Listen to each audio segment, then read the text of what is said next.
Hey everyone, welcome back to our channel.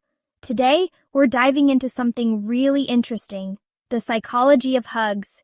Yep, you heard me right. We're talking all about those moments when someone wraps their arms around you and what it really means. Now, I'm not talking about bears at the zoo, though those hugs can be interesting in a totally different way. I'm talking about human hugs, the kind that can make your heart race, or make you feel all warm and fuzzy inside. Most men, bless their hearts, they wouldn't know a subtle cue if it hit them over the head like a rogue piñata stick. So, whether you're a guy who wants to up your game, or just someone who loves a good hug, stick around because we're about to break it all down. Chapter 1. The Power of Touch. Okay, so let's start with the basics. We humans, we're social creatures. We crave connection, right? And touch, well, it's like the original language of love and comfort. From the moment we're born, we're held, we're cuddled, we get those little pats on the back. It's how we know we're safe, we're loved, we're not alone in this crazy world. A simple hug. It can speak volumes, saying things we might not even be able to put into words. Think about it. A hug from your mom when you're feeling down, a hug from your best friend after a hard day, a hug from that special someone. It just makes you feel better, right? It's like a warm blanket on a cold night, a little slice of heaven on earth. Studies show that physical touch, especially hugs, they release all these feel-good hormones in our brains, like oxytocin, which is sometimes called the cuddle hormone.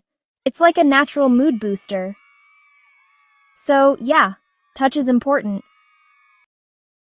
Chapter 2. A Safe Haven. Now, when a woman hugs you, she's not just throwing her arms around you willy-nilly. Well, okay, maybe sometimes she is, if she's really excited to see you.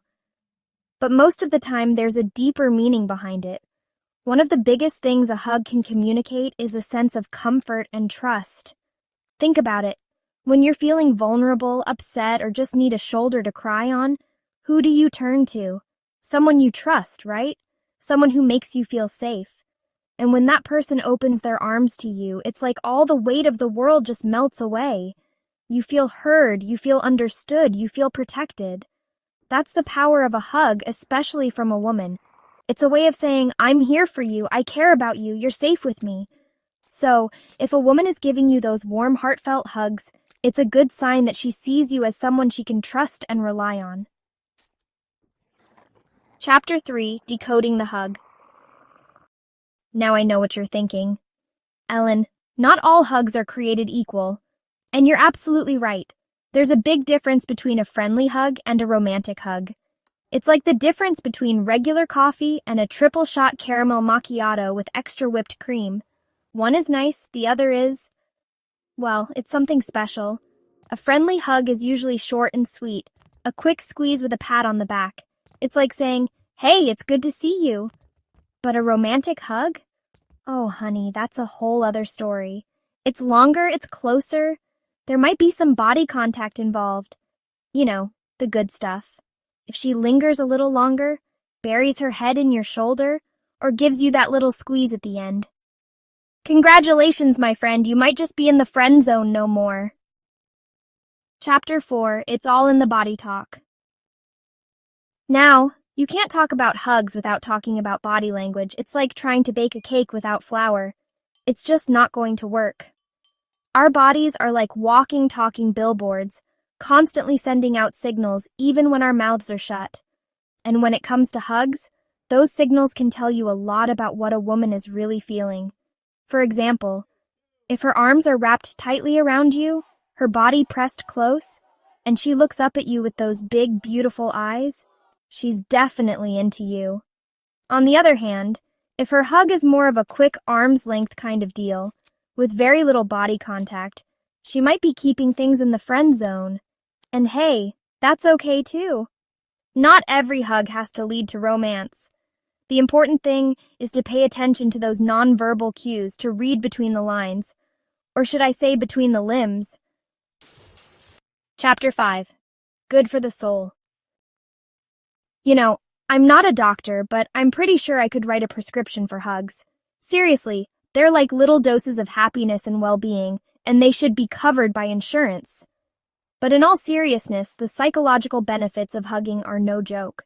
Remember that cuddle hormone we talked about earlier? Oxytocin? Well, it doesn't just make us feel good, it actually has some pretty amazing health benefits too. Studies show that hugs can lower our blood pressure, reduce stress hormones, even boost our immune system. And let's not forget about the emotional benefits.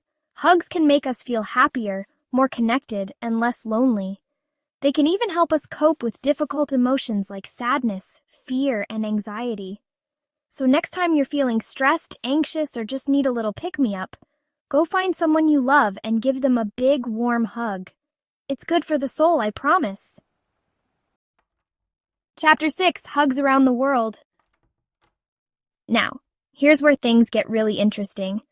Just like with language and food, the meaning of a hug can change depending on where you are in the world. What might be considered a friendly gesture in one culture could be seen as something totally different in another.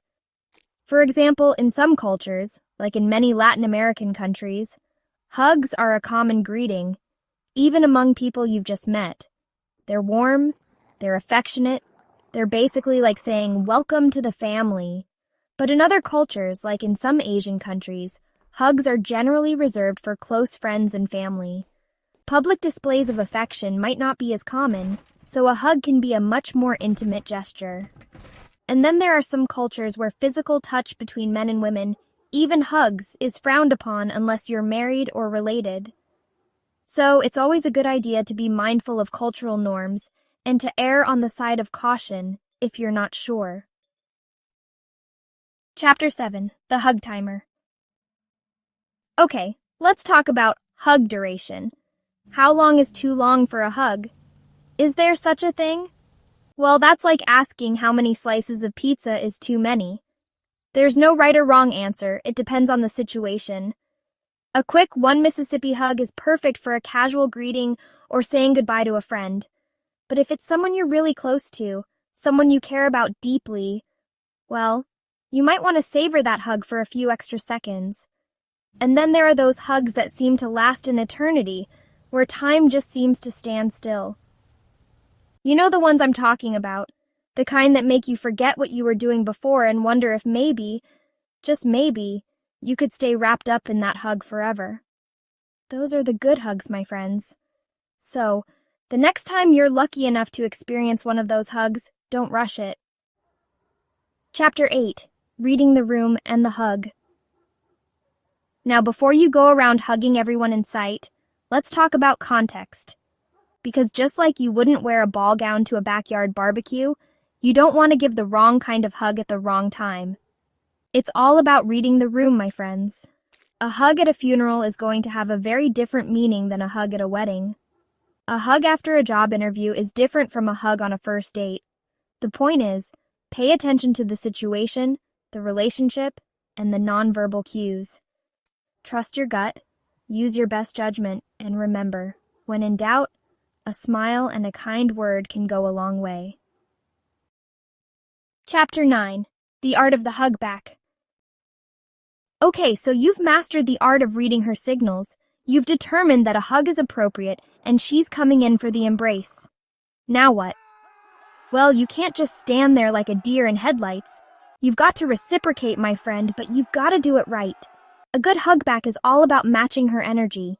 If she's going in for a warm, full-body hug, don't be afraid to meet her there. Wrap your arms around her, hold her close, and let her know that you're happy to be in that moment with her. But if her hug is more of a quick, friendly squeeze, follow her lead. Give her a gentle hug back, maybe a pat on the back, and then release. Just relax, be yourself, and let the hug happen naturally. So there you have it, folks. The wonderful, complex, and sometimes confusing world of hugs. Who knew there was so much to learn about a simple embrace? But hey, that's what we're here for. To break it all down and make you the hug whisperer you were always meant to be. Remember, hugs are a powerful form of communication. They can convey comfort, trust, love, and even desire. But like any language, it takes time and practice to truly understand its nuances. Pay attention to her body language, the duration of the hug, and the context of the situation. And most importantly, trust your gut. Now go forth and hug with confidence, my friends. Thanks for watching. If you found this video helpful, don't forget to like, comment, and subscribe. And be sure to share it with your friends, especially those who need a little help in the hug department. Let us know in the comments if you have any other topics you'd like us to cover. We're always looking for new ways to help you build stronger, happier relationships. See you next time.